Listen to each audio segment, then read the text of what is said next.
Nick, hör auf zu säuseln. Das macht dem Koch sicher Angst. Also gut. Ich habe gestern noch ein bisschen im einen Buch gelesen und habe dort sogar etwas herausgefunden. Mach's nicht so spannend.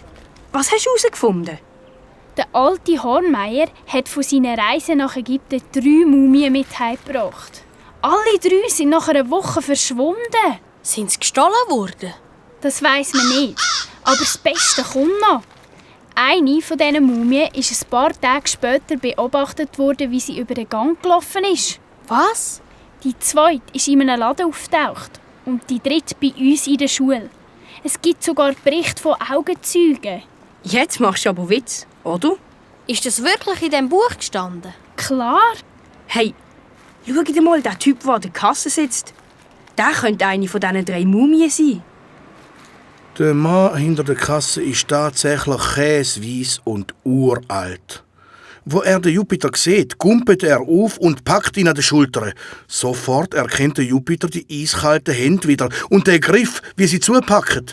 Es ist die gleiche Hand wie gestern Morgen. Bürstli, damals zahlst aber. Hey, lassen Sie mich los. Wieso verfolgen Sie mich? Was habe ich gemacht? August, lass ihn los. Er war gestern auch schon da und hat nicht gezahlt. Das ist nicht wahr. Ich habe es Ihnen gestern schon erklärt. Ist schon gut. Ist doch schön, wenn sich die Jungen für unser Museum interessieren. Die 3 dürfen gratis rein. Ja, also gut. Merci vielmals. Ja, danke. Willkommen im Hornmeier Museum. Mein Name ist Dr. Hornmeier. Ich bin ein Urenkel von Hubertus Hornmeier, der das Museum gegründet hat. Unsere 3 Freunde stellen sich alle vor und schütteln am Dr. Hornmeier die Hand. Der Dr. Hornmeier hat gerade ein bisschen vorige Zeit und macht darum eine Führung für den Jupiter, die Vicky und den Nick. Hey, schaut mal.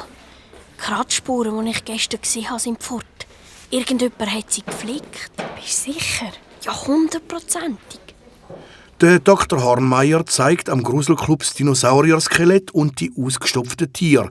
Ein Eisbär, ein Grizzlybär, ein Kondor und ein Tiger. Herr Dr. Hornmeier, darf ich Sie etwas fragen? Was halten Sie vom Erlebnis vom Herrn Schar? Und kennen Sie das Geheimnis der Mumie? So ein Blödsinn.